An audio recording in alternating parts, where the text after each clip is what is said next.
Tenemos golf, atletismo, pádel, voleibol, baloncesto, fútbol sala, gimnasia artística. Participantes hay 2.250. Acompañantes de cada delegación suman unos totales de 250.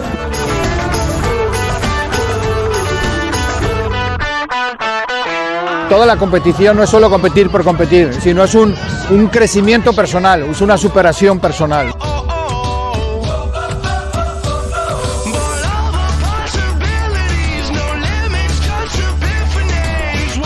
El lema es acariciando la esperanza, y es porque a raíz de la pandemia nos dábamos cuenta que nuestros niños pues habían sufrido, ¿no?, lo que es un individualismo, lo que habían sufrido de no poder convivir, de no poder compartir. Ellos se merecen esto y mucho más, ¿no?, con ver que el futuro con esperanza, que lo mejor está todavía por llegar.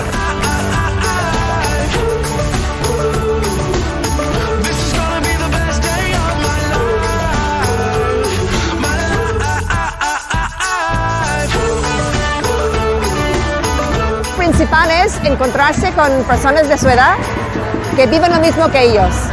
Tener una adolescencia sana en valores sólidos, católicos y humanos.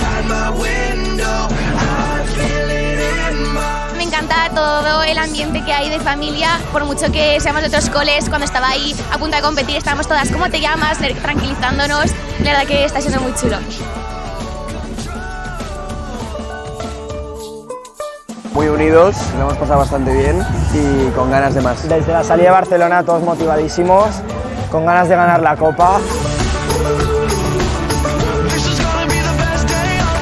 Vamos a animar a todos los equipos porque estamos en el torneo de la amistad y somos del Regnum Christi.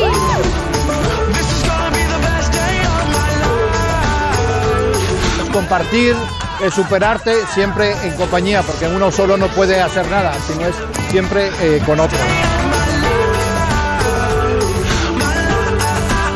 El mismo espíritu que encuentras en Sevilla lo vas a encontrar en los colegios de Madrid, de Barcelona, de Valencia, y pues es una bendición, ¿no?, a través del trabajo del juego en equipo, a través del sacrificio, de aprender a ganar, aprender a perder, aprender a compartir.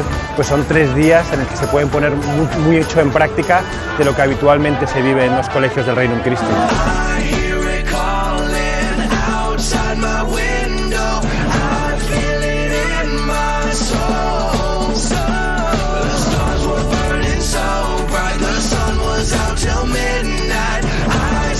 El torneo de la amistad lo vimos con muchísima ilusión en nuestra casa, en familia, porque nos anima desde hace meses a disfrutarlo y a vivirlo con una intensidad que es maravillosa, porque a los niños le hace crecer muchísimo como persona, con sus amigos, y a nivel familiar pues nos enriquece muchísimo.